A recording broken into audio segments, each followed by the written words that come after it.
പരാജയം ഉറപ്പാകുമ്പോൾ രാഷ്ട്രീയ നേതാക്കൾ പല വിദ്യകളും പ്രയോഗിക്കാറുണ്ട്. എന്നാൽ ബംഗാളിൽ എക്സിറ്റ് പോൾ ഫലങ്ങൾ പുറത്തു വന്നതോടെ മുഖ്യമന്ത്രി മമതാ ബാനർജിയുടെ ഉറക്കം പൂർണ്ണമായും നഷ്ടപ്പെട്ടിരിക്കുകയാണ്. സ്വന്തം വോട്ടുകൾ എണ്ണിത്തീരുന്നതുവരെ സ്ട്രോങ് റൂമുകൾക്ക് മുന്നിൽ രാത്രി കാവലിരിക്കാനാണ് മമതയുടെ തീരുമാനം. ഇതിന് പിന്നാലെ ബംഗാളിൽ ഉടനീളം വലിയൊരു സംഘർഷത്തിനുള്ള കളമൊരുങ്ങുകയാണ്. മെയ് 4-നാണ് ബംഗാൾ നിയമസഭാ തെരഞ്ഞെടുപ്പിന്റെ വോട്ടെണ്ണൽ. എന്നാൽ അതിനു മുൻപേ തന്നെ കൊൽക്കത്തയിൽ നാടകീയ രംഗങ്ങളാണ് ഇപ്പോൾ അരങ്ങേറുന്നത്. ഭവാനിപൂരിലെ വോട്ടിംഗ് യന്ത്രങ്ങൾ സൂക്ഷിച്ചിരിക്കുന്ന സഖാവത്ത് മെമ്മോറിയൽ സ്കൂളിലെ സ്ട്രോങ് റൂമിലേക്ക് മമതാ ബാനർജി പാതിരാത്രി നേരിട്ടെത്തി. എക്സിറ്റ് പോളുകൾ വ്യാജമാണെന്നും വോട്ടെണ്ണൽ കേന്ദ്രങ്ങൾക്ക് മുന്നിൽ താൻ രാത്രി മുഴുവൻ കാവലിരിക്കുമെന്നുമാണ് മമതയുടെ പ്രഖ്യാപനം. ഇതിനു പിന്നാലെ നേതാജി ഇൻഡോർ സ്റ്റേഡിയത്തിലെ സ്ട്രോങ് റൂമിന് പുറത്ത് TMC നേതാക്കളായിട്ടുള്ള കുനാൽ ഘോഷും ശശി പഞ്ചയും ധർണ ആരംഭിച്ചിട്ടുമുണ്ട്. BJPയും തെരഞ്ഞെടുപ്പ് കമ്മീഷനും ചേർന്ന് പോസ്റ്റൽ വോട്ടുകളിലും EVMകളിലും തിരിമറി നടത്താൻ ശ്രമിക്കുന്നു എന്നാണ് ഇവരുടെ ആരോപണം. മമതയും കൂട്ടരും തോൽവി ഉറപ്പിച്ചിരിക്കുന്നു എന്ന് സാരം.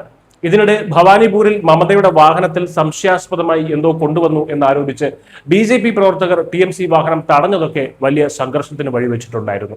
TMCയുടെ ഈ പരിഭ്രാന്തിക്ക് ഒരൊറ്റ കാരണമേ ഉള്ളൂ.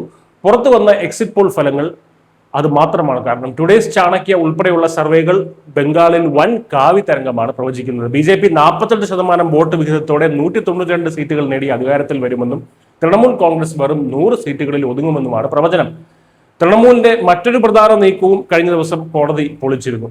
വോട്ടെണ്ണലിന് സംസ്ഥാന സർക്കാർ ജീവനക്കാർക്ക് പകരം കേന്ദ്ര സർക്കാർ പൊതുമേഖലാ സ്ഥാപനങ്ങളിലെ ജീവനക്കാരെ നിയോഗിക്കാനുള്ള തെരഞ്ഞെടുപ്പ് കമ്മീഷന്റെ തീരുമാനത്തെ ചോദ്യം ചെയ്ത് നൽകിയ ഒരു ഹർജി ഉണ്ടായിരുന്നു.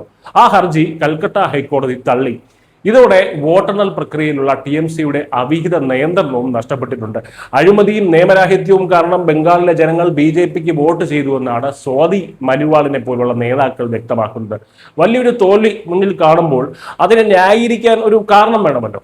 വോട്ടിംഗ് യന്ത്രത്തിൽ കൃത്രിമം നടന്നുവെന്ന സ്ഥിരം ആരോപണം ആസൂത്രിതമായി ഉന്നയിക്കുന്നത് ഇതിന്റെ ഭാഗമായിട്ടാണ്. വോട്ടെണ്ണൽ ദിനത്തിൽ ഫലം എതിരായാൽ അത് അംഗീകരിക്കാതിരിക്കാനും സംസ്ഥാനത്തുടനീളം വലിയ തോതിൽ അക്രമം അഴിച്ചുവിടാനുമുള്ള ഒരു മുന്നൊരുക്കമായിട്ടാണ് ഈ രാത്രി കാവൽ നാടകത്തെ രാഷ്ട്രീയ നിരീക്ഷകർ കാണുന്നത്. സൗത്ത് 24 പർഗനാസ് എന്ന ജില്ലയിലെ 77 ബൂത്തുകളിൽ റീപോളിംഗ് നടത്തണമെന്ന ആവശ്യവും തെരഞ്ഞെടുപ്പ് കമ്മീഷൻ സജീവമായി പരിഗണിക്കുന്നുണ്ട്. ചുരുക്കത്തിൽ തോൽവി ഉറപ്പാക്കിയ ഒരു പാർട്ടിയുടെ അവസാനത്തെ വിഫല ശ്രമങ്ങളാണ് ഇപ്പോൾ നമ്മൾ ബംഗാളിൽ കണ്ടുകൊണ്ടിരിക്കുന്നത്. മെയ് 4-ന് ജനവിധി എന്താണെന്ന് കൃത്യമായിട്ട് വ്യക്തമാകും. ജനങ്ങൾ നൽകിയ വോട്ടുകൾ ഇതിനകം ആ പെട്ടികളിൽ സുരക്ഷിതമാണ്. സ്ട്രോങ് റൂമിന് മുന്നിൽ രാപ്പകൽ കാവലിരുന്നാലും ജനങ്ങൾ നൽകിയ വിധി തിരുത്തി എഴുതാൻ മമതാ ബാനർജിക്ക് കഴിയില്ല. BJP നേതാക്കൾ ഉറച്ച ആത്മവിശ്വാസത്തിൽ മുന്നോട്ട് പോകുമ്പോൾ വരും ദിവസങ്ങളിൽ ബംഗാളിൽ വലിയ രാഷ്ട്രീയ സംഘർഷങ്ങൾക്കുള്ള സാധ്യതയാണ് TMCയുടെ ഈ നീക്കങ്ങൾ ചൂണ്ടിക്കാണിക്കുന്നത്.